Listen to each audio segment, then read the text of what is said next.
বন্ধুরা, আজ 23শে মার্চ, এখন বাজে সকাল 8:30। আমরা এখন যাব তারাপীঠের মন্দিরে।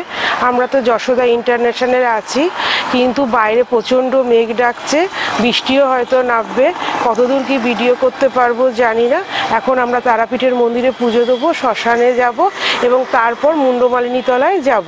সবগুলোই আপনারা আমাদের সঙ্গে থাকুন এবং ভিডিওতে দেখতে থাকুন। যদি ভিডিওটি ভালো লাগে তবে অবশ্যই এটি লাইক, শেয়ার ও চ্যানেলটি সাবস্ক্রাইব করে নেবেন।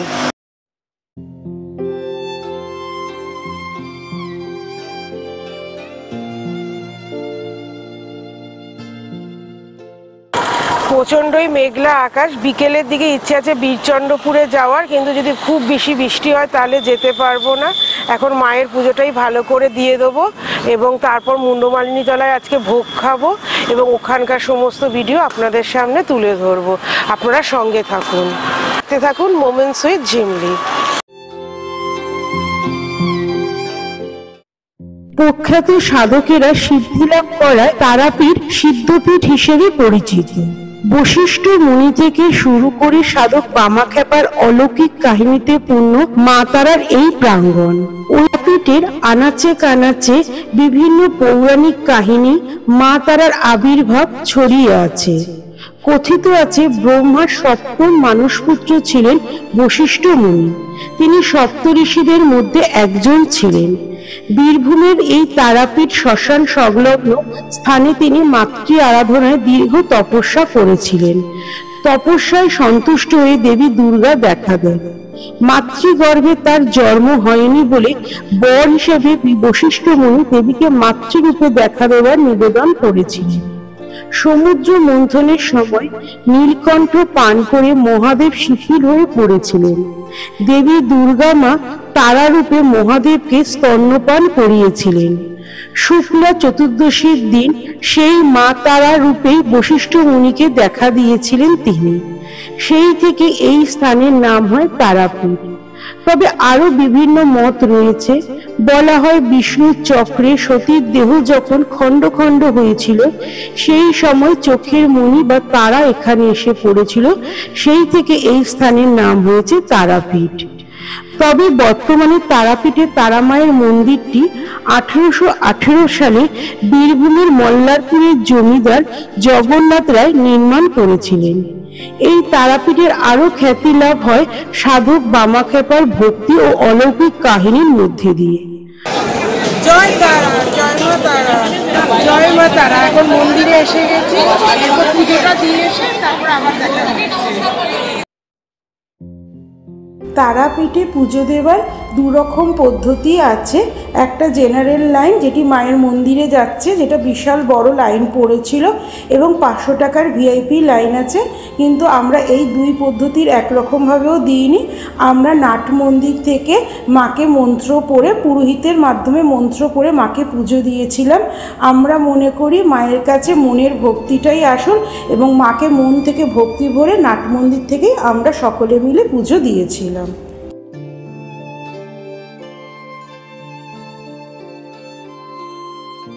পুজো দিয়ে নাট মন্দির থেকে বেরিয়ে সোজা চলে গিয়েছিলাম জীবন্ত কুণ্ডের দিকে। সেখানেই সকলে ধূপ মোমবাতি দেখাচ্ছিল। আমরাও সেখানে ধূপ মোমবাতি দেখিয়ে চলে গিয়েছিলাম মায়ের ভৈরব চণ্ডচূড়ের মন্দিরে। সেখানে বাবার মাথায় জল ঢেলে বেরিয়ে এসেছিলাম। তারপর বামদেব বাবার মন্দির দর্শন করেছিলাম এবং সত্যনারায়ণ ও মা ষষ্ঠীর মন্দির দর্শন করেছিলাম।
শ্মশানে দর্শন করব, তারপর আবার আমরা মুন্ডমালিনী তলা দিয়ে যাব। সঙ্গে থাকো। মায়ের মন্দির থেকে বেরিয়ে আমরা শ্মশানের দিকে গিয়েছিলাম। সেই দিন মন্দিরে খুবই ভিড় ছিল, তাই শ্মশানে যেতে আমাদের খুবই ভিড় ঠেলে যেতে হয়েছিল।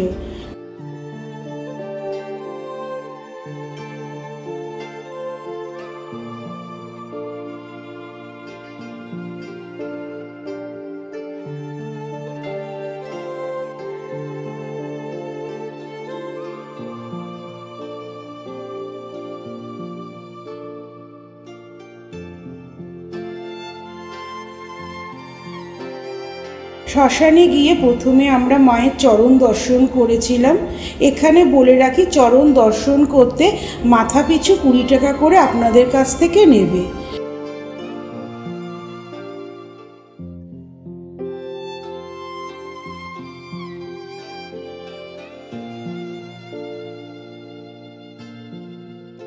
তারপর বাবার সমাধিস্থলে ধূপ মোমবাতি দেখিয়ে আমরা এগিয়ে গিয়েছিলাম বাবার সাধনাস্থলের দিকে। কিন্তু সেই সময় যেতে যেতেই এক বাউলের গান আমাদের কিছুক্ষণের জন্য পথ আটকে দিয়েছিল।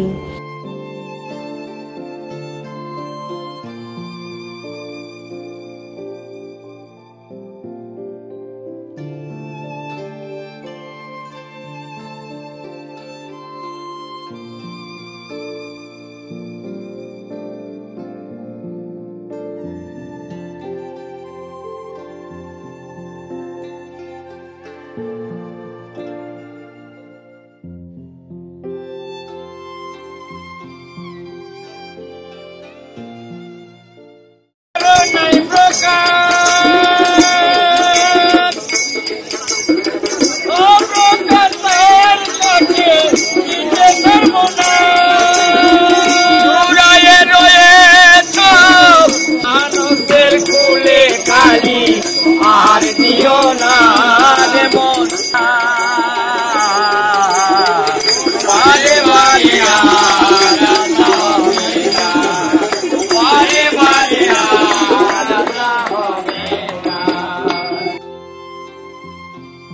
তার গান শুনে আমরা চলে গিয়েছিলাম বাবার সাধনাস্থল।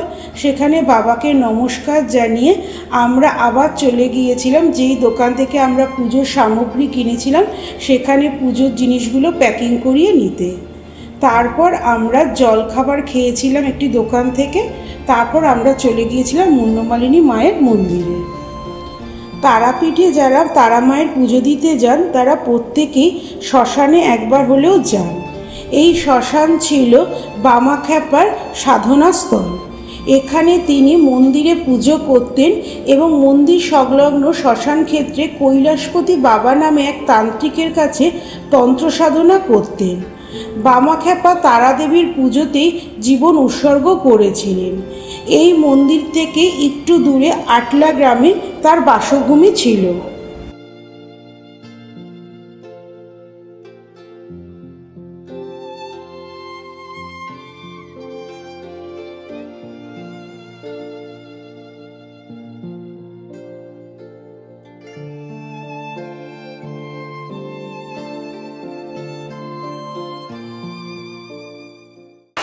তারা মায়ের পুজো দিয়ে আমরা চলে এসেছি মুন্ডমালিনী তলায়।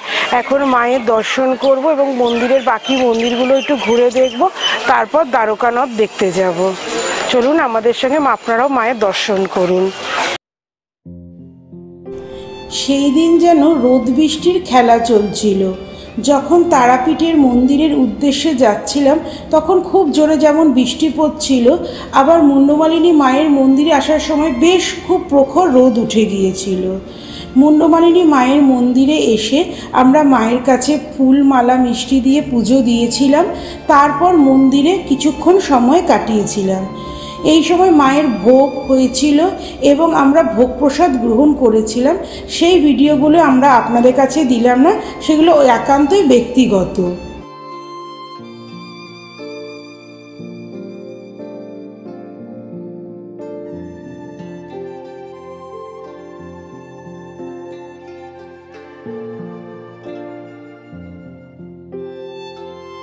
মায়ের মন্দিরের সামনেই রয়েছে মায়ের স্নানের ঘাট। এইখান দিয়ে দ্বারকা নদী বয়ে চলেছে।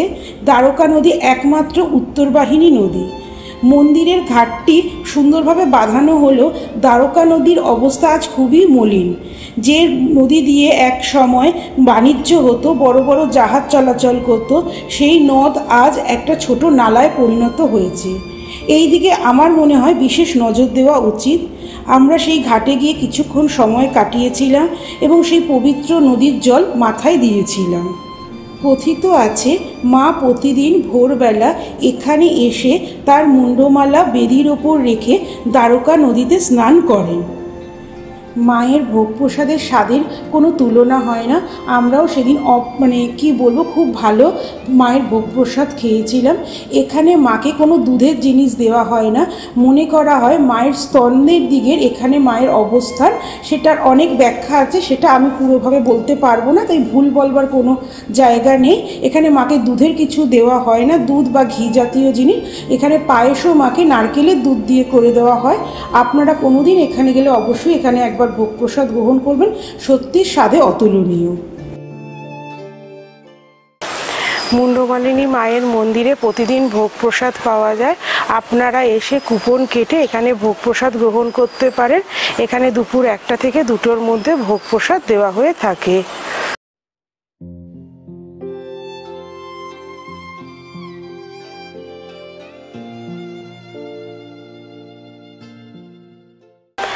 আজ আমরা মুন্ডমালিনী মায়ের মন্দিরেই ভোগ প্রসাদ গ্রহণ করব, আর একটু পরেই মাকে ভোগ দেওয়া হবে। তারপর দর্শনার্থীদের ভোগ প্রসাদ বিতরণ করা হবে। আমরাও সেই ভোগ প্রসাদ গ্রহণ করব। ভোগ প্রসাদ খেয়ে আমরা হোটেলে ফিরে গিয়েছিলাম এবং আমাদের ঠিক ছিল বিকেলবেলা আমরা বীরচন্দ্রপুর ঘুরতে যাব। কিন্তু আবহাওয়ার অবস্থা খুব একটা ভালো না হয় আমরা বীরচন্দ্রপুর যাওয়া ক্যান্সেল করে দিই এবং সন্ধ্যে 6:30 7টা নাগাদ করে আমরা আবার মুন্ডমালিনী মায়ের মন্দিরে গিয়েছিলাম। সেই সময় মায়ের আরতি হয়, মায়ের আরতি দেখেছিলাম এবং মায়ের আরতির কিছু অংশ আপনাদের সামনে তুলে ধরলাম। এবং সেখানে আমাদের মায়ের প্রধান সেবায়েত শ্রী স্বপন কুমার চক্রবর্তী মহাশয়ের সঙ্গে কথোপকথন হয়েছিল, তারই কিছু অংশ আপনাদের সামনে আমরা তুলে ধরলাম। সেটি আপনারা দেখুন এবং মায়ের মন্দির সম্পর্কে আপনারা অনেক কিছু জানতে পারবেন।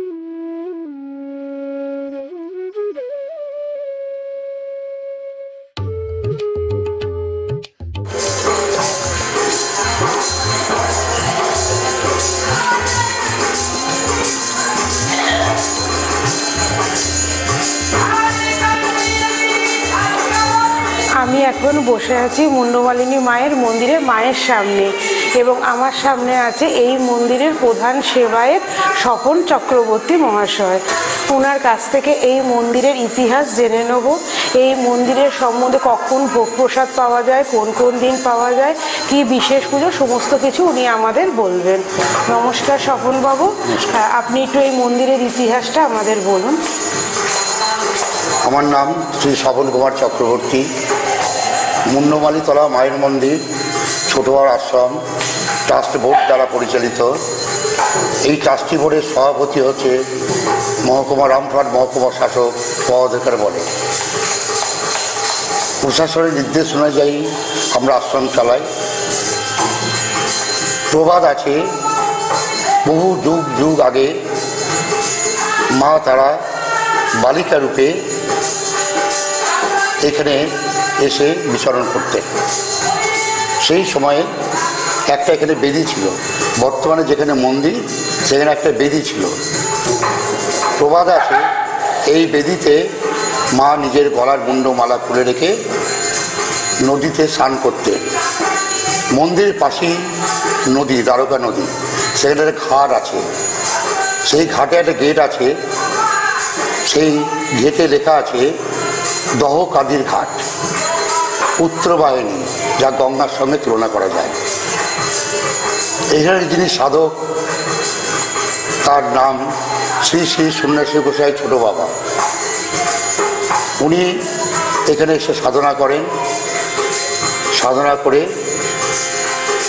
1991 সালে মন্দির যখন কাজ আরম্ভ হয়, মন্দিরে প্লিন্থ লেভেল করার পর উনি দেহ রাখেন। তারপর ভক্তবৃন্দের সহযোগিতায় আমরা এই মন্দির তৈরি করে এই মাকে প্রতিষ্ঠিত করেছি, যে মাকে আপনারা দেখলেন। এই আশ্রমে প্রত্যেক মায়ের পুজো হয়। সকালে একবার ফল দ্বারা পূজা হয়, দুপুরে অন্নভোগ হয়, সন্ধ্যায় শীতল ভোগ হয়, তারপর পর মন্দির বন্ধ করে দেওয়া হয়। এই আমাদের আশ্রমের বৈচিত্র্য হচ্ছে বহু যুগ আগে থেকে, যখন মন্দির ছিল না, ওই বেদিতে পুজো পার্বণ করা হতো এবং মায়ের ভোগের ব্যবস্থা বহু যুগ থেকে আছে। আজও সেই প্রথা অনুযায়ী মুন্ডমালী তলায় সামান্য অনুদানের মাধ্যমে প্রত্যেককে ভোগ দেওয়া হয়। যারা ভোগ গ্রহণের ইচ্ছুক তারা সকাল 10টার মধ্যে আশ্রমে এসে যোগাযোগ করতে পারেন। তাছাড়াও এই মায়ের পুজো এবং নির্দিষ্ট দিনে অনেকে মায়ের পুজো করতে চান, নির্দিষ্ট দিনে মাকে বস্ত্র পরাতে যান, তার জন্যেই আমার নম্বরে যোগাযোগ করলে আমরা তার ব্যবস্থা করে দিতে পারি। তাছাড়াও মায়ের পূজার মাধ্যমে আপনি আপনার মনস্কামনা জানান। ছোট বাবার সমাধি মন্দির রয়েছে, সেখানেও জানাতে পারেন। আমি 1963 সাল থেকে এই মন্দিরের সঙ্গে জড়িত। এখানকার যিনি সাধু বাবা, যাকে আমরা ওম শ্রী শ্রী সন্ন্যাসী গোসাই বলছি, উনি এবং আমার বাবা দুজন বন্ধুস্থানীয় ছিল। সেই সুবাদে আমি ছোট থেকেই আশ্রমের সঙ্গে যুক্ত। এই আশ্রমে অনেক ভক্ত ভাই এসছেন, অনেকে এসছেন, অনেকে প্রত্যক্ষ হয়েছেন। আপনারা এই আশ্রমে এলে আমার মায়ের মহিমা কী, মা আপনাদের জন্য কতটা করতে পারেন, আপনারা প্রত্যক্ষভাবে দর্শন করতে পারেন। তাই যারা তারাপীঠ দর্শন করছেন বড় মায়ের কাছে, তাদেরকে অনুরোধ করছি এই মুন্ডমালী স্থানে আসুন। মুন্ডমালী স্থান এমন কিছু দূরে নয়, দ্বারকা নদীর যে ব্রিজটা আছে, ব্রিজ থেকে মাত্র 5 মিনিট হাঁটা পথ। প্রথমে পড়বে ভারত সেবাশ্রম আশ্রম, তারপরে আমার আশ্রমে গেট পড়বে। তাছাড়াও ভক্তদের বা পরিবার ভিত্তিক আমার আশ্রমে থাকার ব্যবস্থা আছে, যৎসামান্য অনুদানের মাধ্যমে থাকা যায়। আপনি সিকিউরভাবে এখানে থাকতে পারবেন। কেন, আমার আশ্রমের সভাপতি নিজে হচ্ছে মহকুমা শাসক। অতএব একটা আপনাদের বলার কিছু নেই। আপনাদের কাছে অনুরোধ জানাই, আপনারা আসুন, দর্শন করুন এবং মায়ের কাছে আশীর্বাদ নিয়ে নিজেকে ধন্য হন। এই বলে আমি শেষ করলাম। নমস্কার। আপনার কাছ থেকে এই মন্দির সম্পর্কে জানতে পারলাম এবং আমার চ্যানেলের দর্শকরাও সেটা জানতে পারবে, তারা অবশ্যই আসবে। এই জন্য আপনাকে অশেষ ধন্যবাদ। নমস্কার। ধন্যবাদের কিছু নেই, এটা আমার কর্তব্য। আমি যদি আশ্রমে একজন সেবক হই, এই আশ্রম মায়ের মুন্ডমালীর লীলা খেলা আমি যদি জনগণের কাছে জাগৃত করতে পারি, তবেই আমার জীবন সার্থক, এটাই মনে করি। আজকের ভিডিওটি এখানেই শেষ করলাম। ভিডিওটি যদি আপনাদের ভালো লাগে তবে অবশ্যই একটি লাইক করে দেবেন ও চ্যানেলটি সাবস্ক্রাইব করে নেবেন। আজকের ভিডিওতে মায়ের আরতির সামান্য কিছু অংশ আমরা তুলে ধরলাম। পরবর্তী ভিডিওতে সম্পূর্ণ একটি এপিসোড থাকবে মায়ের আরতি নিয়ে।